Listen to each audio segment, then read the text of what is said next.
hari Paskah, mulai dari kematian sampai kebangkitan. Tidak ada kebangkitan tanpa kematian. Tidak ada kemenangan sebelum daging kita dimatikan. Yang kerinduan Tuhan sudah kasih, kita mengalami kematian Kristus di kayu salib. Banyak orang merindukan kebangkitan. Banyak orang menginginkan kemenangan. Banyak orang mengimpikan kemenangan besar tapi tidak mau mati bagi Kristus. Mati dulu terhadap Kristus, maka kita dibangkitkan. Kenapa ada istilah dibaptis, sudah kasih orang percaya? Karena di dalam baptisan dikuburkan manusia lama, mati daging kita, maka ada kebangkitan. Kalau kita mau melihat keajaiban, kita harus mau mati terhadap daging kita sendiri, saudara. Kita mau mematikan daging kita. Bapak ibu saudara yang dikasih oleh Tuhan, selama ini saya berdoa kepada Tuhan. Kalau setiap malam sebelum saya tidur, biasanya saya katakan seperti ini, Tuhan, Roh Kudus, bangunkan aku jam 5 pagi untuk boleh bersekutu dengan Engkau. Dan selalu Roh Kudus itu setia untuk membangunkan. Tetapi saudara kekasih, ketika kami doa keliling semalam, Roh Kudus berbisik pelan, apakah mau Engkau kuatur? Ya mau Tuhan, jadi kehendak-Mu kepadaku. Lalu saudara, bisikan itu terus terngiang-ngiang sampai di rumah, sampai saya mau tidur. Lalu saya katakan kepada Tuhan, Roh Kudus, aku mau hidupku ini diatur oleh-Mu. Selama ini aku yang minta, aku yang menentukan jam berapa Engkau bangunkan aku. Sekarang Roh Kudus, bangunkan aku menurut mau-Mu, jam berapa Engkau inginkan aku bangun. Hanya seperti itu aja, sederhana saudara. Saya lihat jam 1:30 pas, saya dibangunkan Roh Kudus. Dan karena saya ingat janji saya itu, Tuhan bangunkan aku jam berapa Engkau mau Engkau membangunkan aku. Dan 1:30 saya bangun dan segera saya bangkit tanpa saya berdalih.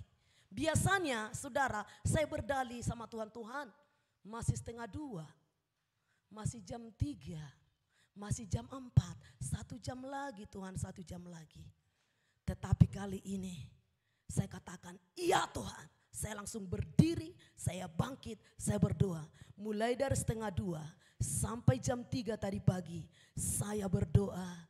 Saya menyembah, saya rasakan hadirat Tuhan. Saya rasakan bagaimana korban Kristus di kayu salib menebusku. Saya renungkan bagaimana penderitaan Yesus mati bagiku. Saya renungkan bagaimana Yesus membuat saya yang sampah dunia dijadikan berarti bagi Dia. Saya renungkan bagaimana kasih setia Tuhan untuk melepaskan saya dari dosa. Saya renungkan bagaimana korban Kristus di kayu salib, bagaimana Dia menderita bagiku. Bapak ibu saudara yang dikasih oleh Tuhan, seringkali kekristenan mengharapkan banyak tapi melakukan sedikit, mengharapkan keajaiban tapi tidak mau melakukan apapun, mengharapkan kemenangan tapi tidak mau dipimpin oleh Roh Kudus.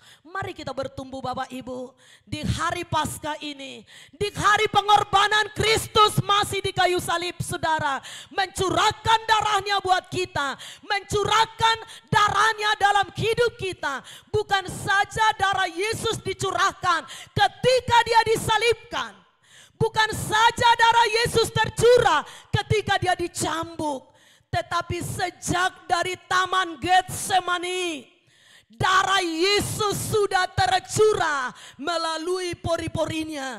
Karena Dia menghadapi Golgota, Dia sangat ketakutan. Sebagai manusia, Yesus itu masuk disalib bukan sebagai Tuhan, tetapi Dia disalib 100% manusia. Karena Dia sudah mengosongkan dirinya sebagai Tuhan. Dia sudah mengosongkan dirinya sebagai Raja. Dia sudah mengambil rupa seorang hamba. Dia sudah mengambil rupa manusia. Jadi darah dan daging seperti manusia Dia alami. Rasa sakit Dia alami.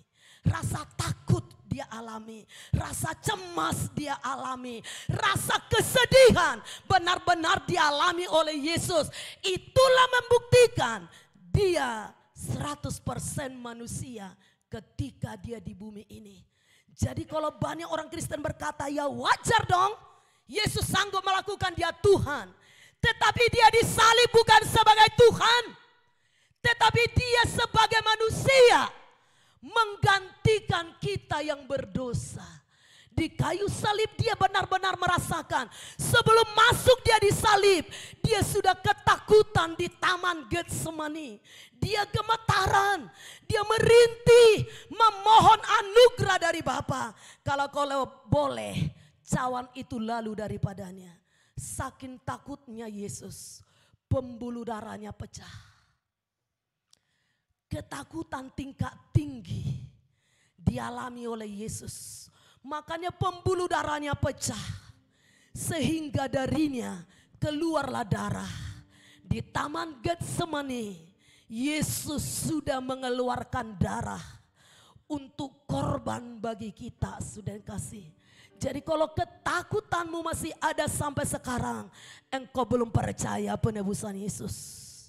Kalau engkau masih cemas sekarang, engkau tidak percaya korban Yesus. Kalau engkau masih takut ditinggal oleh orang-orang di sekelilingmu, engkau belum mengerti apa arti pengorbanan Yesus. Kalau engkau masih takut dan ragu untuk meninggalkan roro dunia ini, untuk meninggalkan kekafiran, engkau tidak mengerti apa tujuannya Yesus mati bagimu.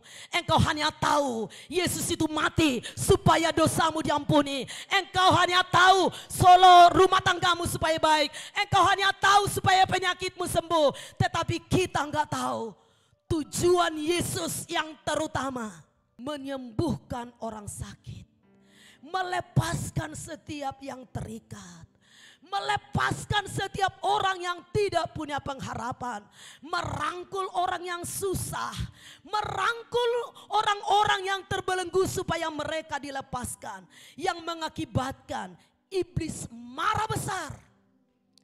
Sehingga ketika iblis marah besar, makanya tangannya yang menyembuhkan orang yang sakit itu dipakukan. Ketika kakinya yang melangkah untuk melepaskan jiwa yang terbelenggu dipakukan. Ketika hatinya yang selalu tergerak belas kasihan untuk melepaskan jiwa yang terbelenggu ditombak. Ketika pikiran yang selalu tertuju kepada jiwa-jiwa yang terikat, maka pikirannya itu kepalanya dimahkotai duri yang menyebabkan iblis bersorak-sorai. Kata iblis sorak-sorai, kita sudah menang, kita sudah menang.